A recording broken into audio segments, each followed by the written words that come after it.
ഒരു പാത്രത്തിലോട്ട് 2 cup basmati rice ഇട്ട് കൊടുക്കാം. വെള്ളം ഒഴിച്ച് കൊടുത്തിട്ട് നന്നായിട്ടൊന്ന് കഴുകിയെടുക്കണം. അപ്പോൾ നമുക്ക് വെള്ളം ഒഴിച്ച് നന്നായിട്ടൊന്ന് ഒരു 4-5 പ്രാവശ്യം നന്നായിട്ടൊന്ന് കഴുകി എടുത്ത് മാറ്റി വയ്ക്കാം. നമ്മൾ റൈസ് വേവിച്ചെടുക്കാനായിട്ട് ഒരു കലത്തിൽ 3/4 ഭാഗം നമ്മൾ വെള്ളം തിളപ്പിക്കാനായിട്ട് വെച്ചിട്ടുണ്ട്.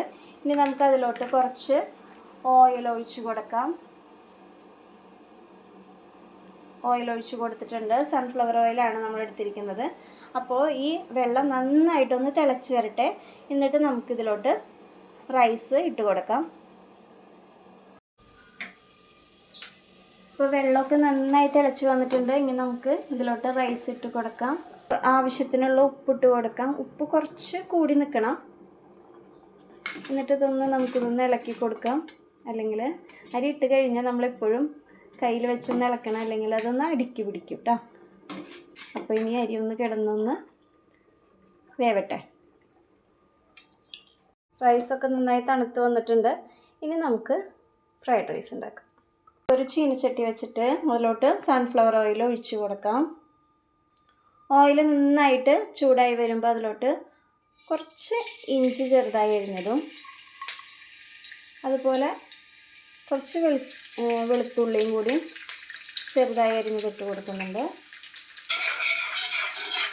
ഫ്രൈഡ് റൈസ് ഉണ്ടാക്കാനായിട്ട് വെജിറ്റബിൾസിൽ ക്യാരറ്റ് എടുത്തിട്ടുണ്ട്, ബീൻസ് എടുത്തിട്ടുണ്ട്, സവാള എടുത്തിട്ടുണ്ട്, ക്യാബേജ് എടുത്തിട്ടുണ്ട്. ക്യാപ്സിക്കം കയ്യിലുണ്ടെങ്കിൽ ക്യാപ്സിക്കം ഇതുപോലെ ചെറുതായിട്ട് അരിയാം.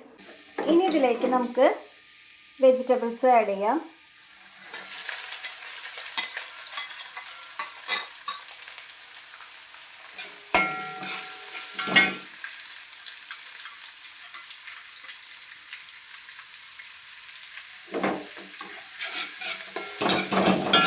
ഇതിലോട്ട് അല്പം ഉപ്പ് ചേർക്കാം.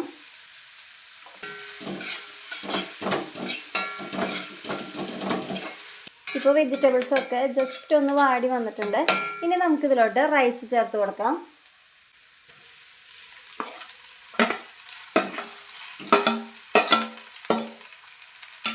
ഇനി ഇതിലേക്ക് ടൊമാറ്റോ സോസ് ഒഴിച്ച് കൊടുക്കാം. സോയാ സോസ്,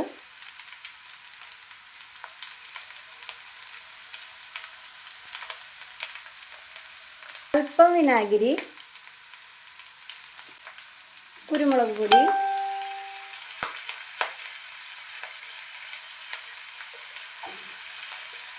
മല്ലിയില, ഇതെല്ലാം ചേർത്ത് നമുക്കൊന്ന് മിക്സ് ചെയ്യാം. നന്നായി മിക്സ് ചെയ്യണം. നമുക്ക് തീ ഓഫ് ചെയ്യാം. അപ്പോൾ നമ്മുടെ വെജിറ്റബിൾ ഫ്രൈഡ് റൈസ് ഇവിടെ റെഡി ആയിട്ടുണ്ട്. എല്ലാവരും ഒന്ന് ട്രൈ ചെയ്ത് നോക്കണം. സൂപ്പർ ടേസ്റ്റാണ്. അപ്പോൾ നിങ്ങൾക്ക് ഈ വീഡിയോ ഇഷ്ടമായാൽ നിങ്ങൾ തീർച്ചയായിട്ടും ലൈക്ക് ചെയ്യണം, ഷെയർ ചെയ്യണം, സബ്സ്ക്രൈബ് ചെയ്യണം. അപ്പോൾ അടുത്തൊരു വീഡിയോയിൽ കാണും വരെ ഓക്കെ ബൈ. താങ്ക്